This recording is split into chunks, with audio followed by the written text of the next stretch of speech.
We're going to look at the history of adolescent literature.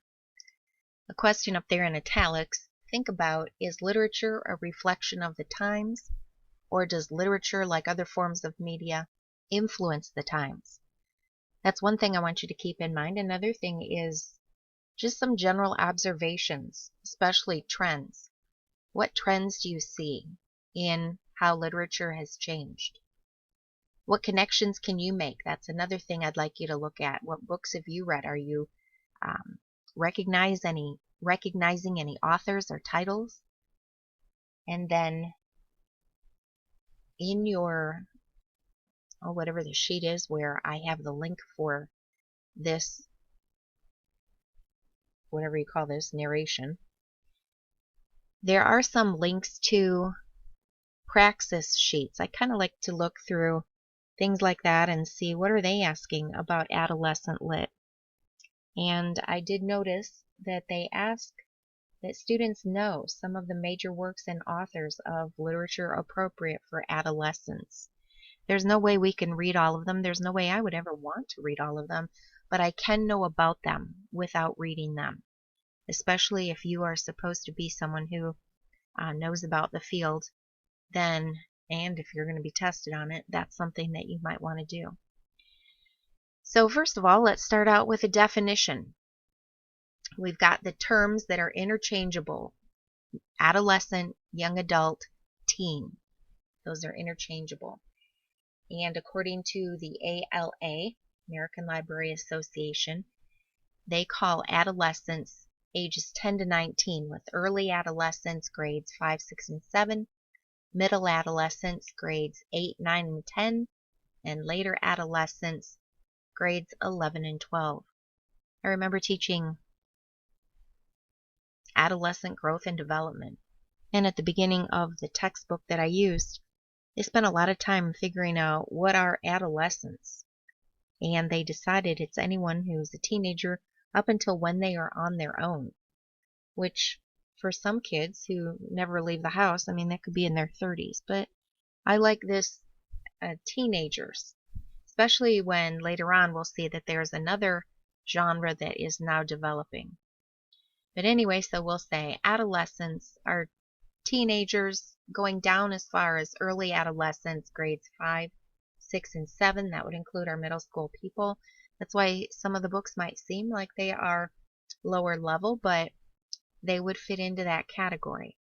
Also, I do see that from my experience substituting, a lot of times I would, if I had an extra period, a prep period, and I didn't need it because I was a substitute, I would go in the library and shelve books and see what kids were reading.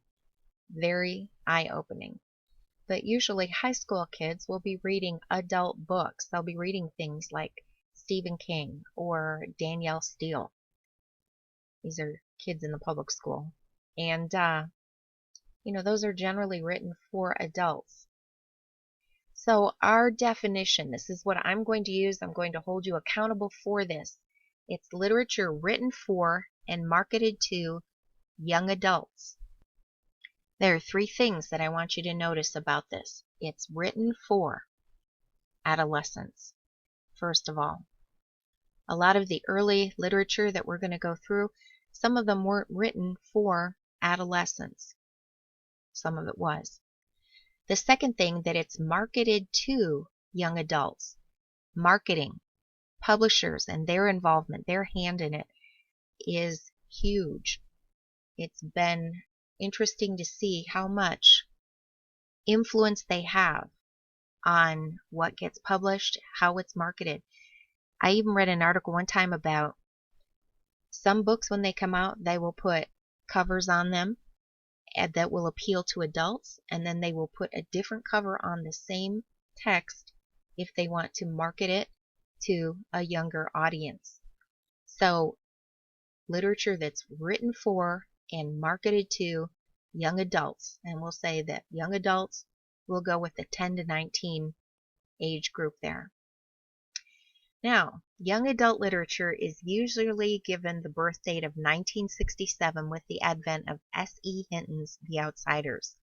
Other forms of literature prior to this date may have had young adult protagonists like Huck Finn, but it was usually intended for an adult audience.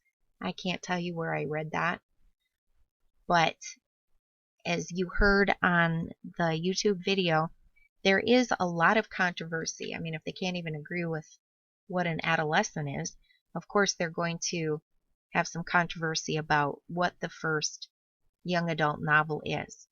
So whether it's Catcher in the Rye, To Kill a Mockingbird, 17 Summer, that's not hard and fast for our purposes, for our class. Let's go with 1967, S.E. Hinton's The Outsiders. I've seen that enough times so that I think that that's something that we could argue for. 1967, I do remember that year. Not only was I saved that year, but that was the year there were a lot of race riots.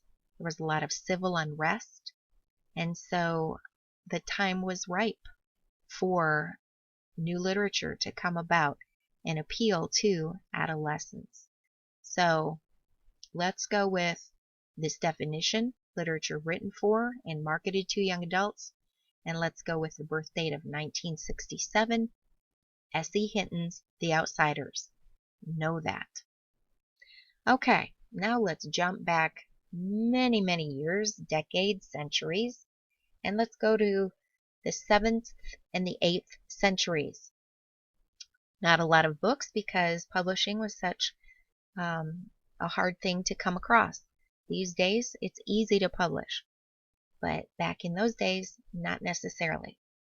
So what they did have, Latin collections, reflected the mores of the time and were used to guide young people in their behavior. The next century, Renaissance to the late 16th century, more children's books came with the development of new printing techniques. These were mainly meant for religious and moral instruction. The basic aim of all literature was to instruct and to delight. People felt young people should read the classics and not popular romances. Now, stopping and thinking about that, the basic aim of literature was to instruct and to delight. Is there anything wrong with that? I don't think so. Nothing wrong with having something that instructs, and how pleasurable it is to not only have something that's didactic, but also that is entertaining as well.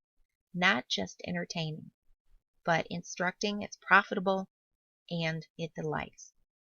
In 1477, A Book of Courtesy, first book in English published specifically for young readers.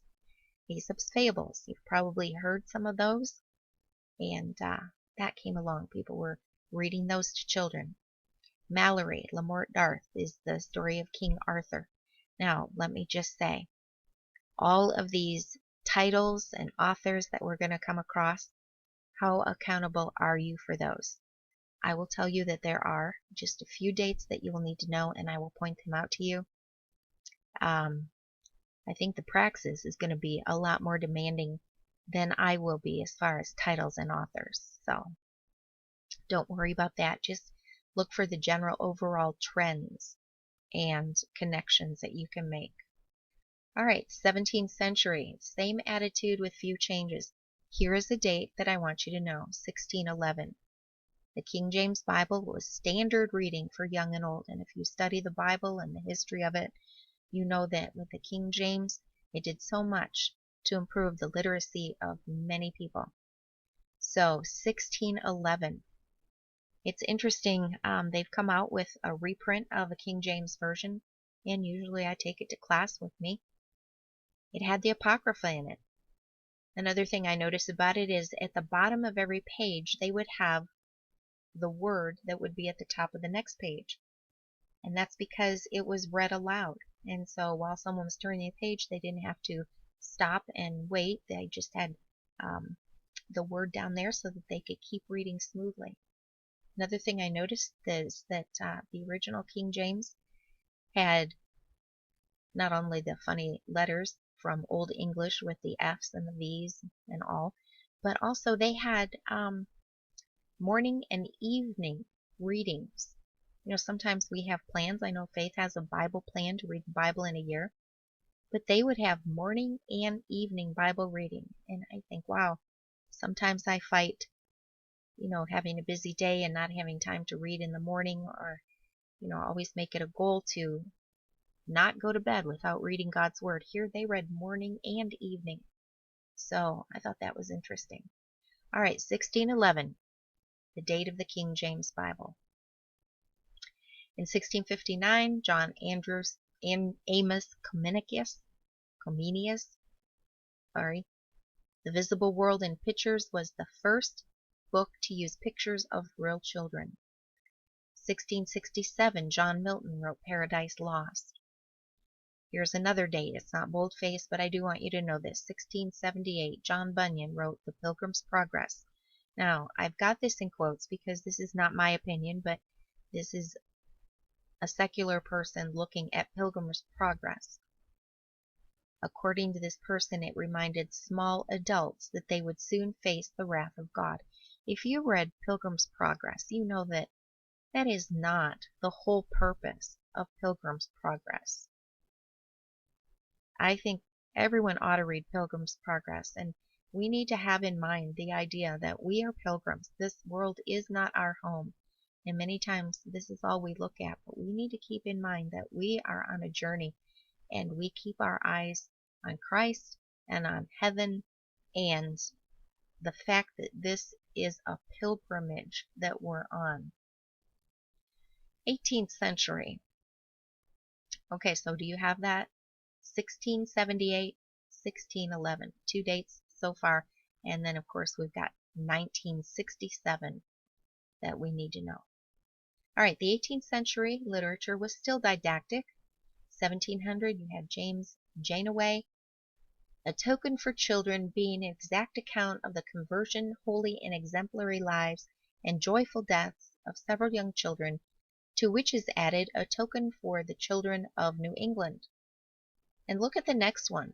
This title, War with the Devil, or A Young Man's Conflict with the Powers of Darkness, in a dialogue discovering the corruption and vanity of youth, the horrible nature of sin, and the deplorable condition of fallen man. Wow.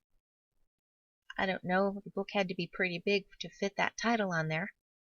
And you compare that with today's titles, where you just have Roots or Jaws, The Giver, Twice Freed. They're much shorter these days. So I guess you could look at the title and know pretty much the plot of the book, couldn't you? Hannah More wrote Repository Tracts, which preached moralistic lessons. Again, I'm getting these from secular sources. Mary Sherwood wrote morally didactic fiction, widely read into the 19th century. And then we have 2 books that made an impact on children's literature. Daniel Defoe, The Life and Strange Surprising Adventures of Robinson Crusoe, in 1719. I had a student one time come back and tell me after he read after he took Adolescent Lit and was reading up on some of the classics, he said, you know, I read an unabridged version and it's very Christian. The abridged version, they take out much of the Christian aspect to that. Jonathan Swift, Gulliver's Travels, in the mid-1700s. Here's a name you might recognize. John Newbery began publishing children's books as a business. He believed, contrary to the generally held philosophy, that children could read just for fun. Well, that's interesting, but note the reason we have the Newbery Award, it's in his honor, named after him. Okay, moving up to the 1800 to 1900 century here. Now, in the world of history, what's going on in the world, that's your left column there. We have the dynamics of the market, swelling middle class, abundance of literacy, cheaper printing methods, increased sophistication of editors, growth in advertising, etc. And in the late 1800s, public libraries became more common. Andrew Carnegie is a name you might know. He was a philanthropist who would donate money all throughout the Midwest. There are many Carnegie libraries. Okay, books were still pious and sober, but hinted that we could experience a satisfying life here on earth. And they called this the first age of great children's books. Notice we still don't have the adolescent aspect of it. they're lumped